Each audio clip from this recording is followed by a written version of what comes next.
नमस्कार, स्वागत है आपका। मैं हूं आपके साथ सपना दीपक मद्देशिया। बुलेटिन का आगाज करेंगे केंद्रीय गृह मंत्री अमित शाह पर की गई अभद्र टिप्पणी को लेकर। नई दिल्ली से मुख्यमंत्री पुष्कर सिंह धामी का बड़ा बयान सामने आया है, जहां तृणमूल कांग्रेस सांसद महुआ मोइत्रा ने की अभद्र टिप्पणी। अमित शाह पर अभद्र टिप्पणी दूषित मानसिकता को करता है उजागर। ऐसी टिप्पणी टीएमसी के राजनीतिक कुसंस्कारों का उदाहरण। राजनीति में तर्क और विचार हुए समाप्त। सीएम धामी ने कहा, गाली गलौज पर उतरा विपक्ष की बौखलाहट। इसके साथ ही साथ केंद्रीय गृह मंत्री अमित शाह का अपमान, हर भारतीय का अपमान। टीएमसी सांसद को देश के हर नागरिक से मांगनी चाहिए माफी।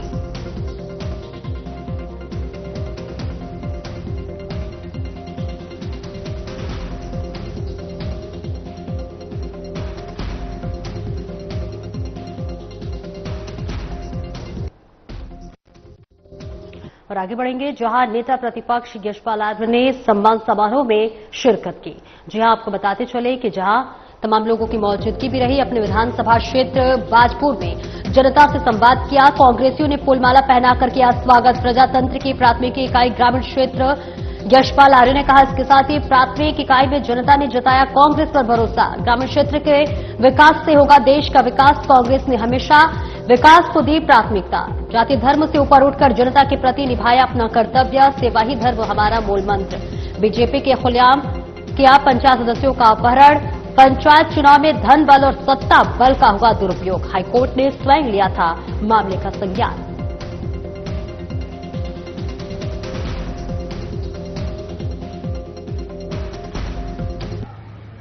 सरकार की जीत पाने का मुझे सौभाग्य प्राप्त हुआ है और मैं आज यहाँ के प्रबुद्ध, यहाँ के प्रमुख व्यक्तियों से मिल पा रहा हूं।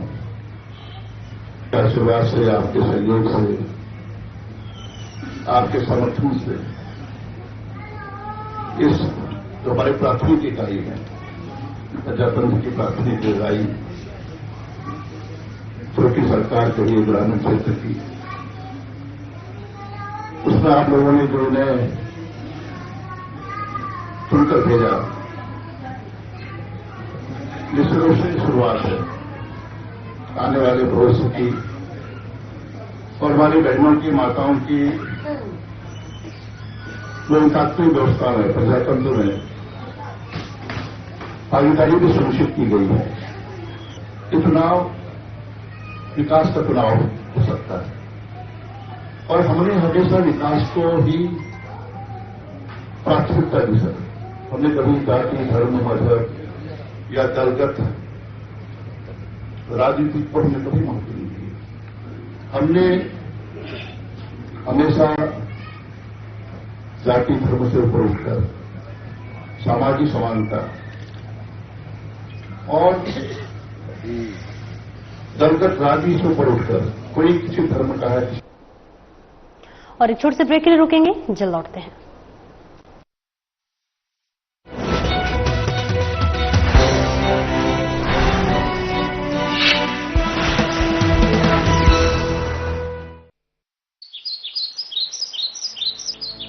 उत्तराखंड, जहां हर सुबह शुरू होती है योग से। राज्य को योग व वेलनेस की वैश्विक राजधानी बनाने के लिए उत्तराखंड कैबिनेट ने देश की पहली योग नीति 2025 को दे दी है मंजूरी। 2030 तक के लिए मंजूर योग नीति के तहत राज्य सरकार उत्तराखंड में 5 नए योग हब स्थापित करेगी, जिसमें जागेश्वर, मुक्तेश्वर, व्यास घाटी, टिहरी और कोलीढेक झील क्षेत्र को योग हब के तौर पर विकसित करने का लिया है निर्णय। पर्वतीय क्षेत्रों में योग और वेलनेस केंद्र में निवेश पर 50% सब्सिडी दी जाएगी, जबकि मैदानी क्षेत्रों में 25% तक मिलेगी सब्सिडी। राज्य में खोले जाने वाले योग व ध्यान केंद्रों का किया जाएगा पंजीकरण। राज्य के 300 से अधिक आयुष, हेल्थ एवं वेलनेस केंद्रों में शुरू किया जाएगा योग। राज्य में योग व प्राकृतिक चिकित्सा निदेशालय का किया जाएगा निर्माण। योग नीति के तहत राज्य में करीब 13,000 से अधिक रोजगार होंगे सृजित। इसके अलावा 2500 से अधिक योग शिक्षकों के लिए योगा सर्टिफिकेशन बोर्ड से होंगे प्रमाणित। इससे 10,000 से अधिक योग अनुदेशकों को होम स्टे, होटल आदि में रोजगार मिलने के बढ़ गए हैं अवसर। मुख्यमंत्री पुष्कर सिंह धामी जी का हार्दिक अभिनंदन, जिन्होंने योग नीति लागू करके बेरोजगार योग प्रशिक्षकों को एक अवसर प्रदान किया है, जिससे कि योग और वेलनेस केंद्र खोलने पर सब्सिडी मिलेगी।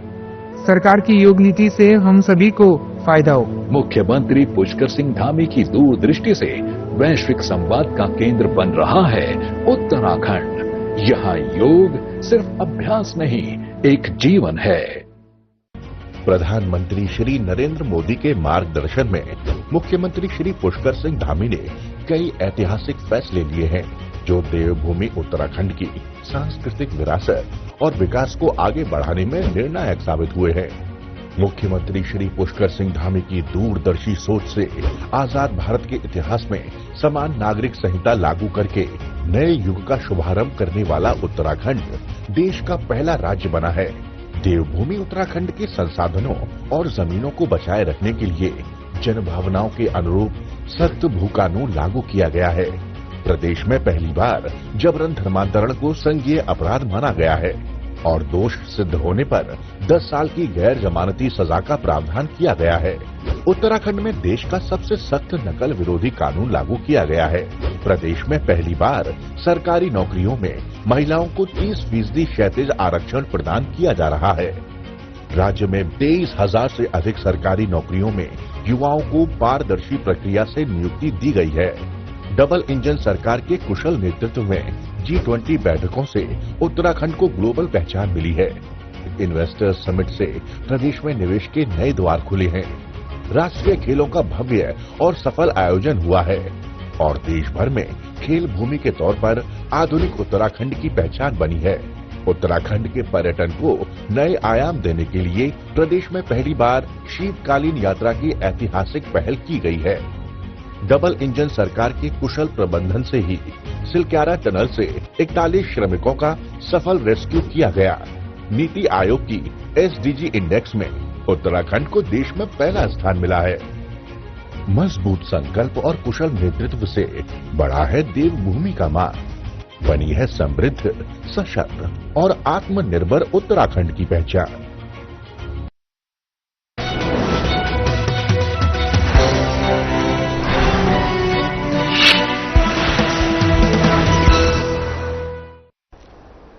और ब्रेक के बाद एक बार फिर से स्वागत है आपका। खबरों में आगे बढ़ेंगे। नैनीताल में सुनंदा महोत्सव का तैयारी शुरू हो गई है। आज कदली दल का कदली वृक्ष लेकर चोपड़ा ग्रामीण क्षेत्र बैंड बाजों के साथ नैनीताल पहुंचा।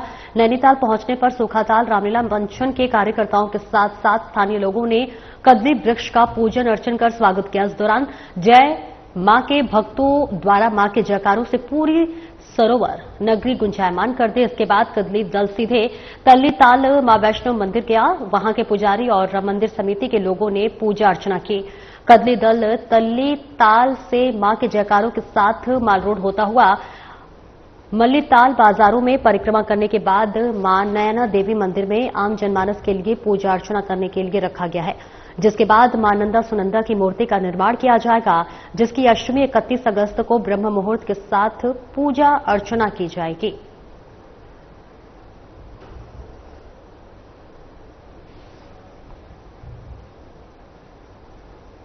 आगे बढ़ेंगे। नैनीताल में व्यापारी पुलिस की कार्यप्रणाली से नाराज होकर सड़कों पर उतर आए हैं। गांधी चौक पर व्यापारियों ने तल्लीताल पुलिस के खिलाफ जमकर विरोध प्रदर्शन किया। साथ ही पुलिस पर उत्पीड़न का आरोप लगाया। व्यापार मंडल अध्यक्ष मारुति नंदन शाह ने कहा कि पुलिस बिना किसी पूर्व सूचना दिए व्यापारियों पर कार्रवाई कर रही है, उन्हें धमकी दे रही है, साथ ही हजारों रुपए के मनमानी चालान काट रही है। उन्होंने चेतावनी देते हुए कहा कि अगर पुलिस ने किसी भी व्यापारी का उत्पीड़न किया तो इसके गंभीर परिणाम पुलिस को भुगतने पड़ेंगे। व्यापारी वर्ग तमाम संगठनों को लेकर सड़कों पर आंदोलन करने के लिए बाध्य हो जाएगा, जिसकी जिम्मेदारी पुलिस प्रशासन की होगी।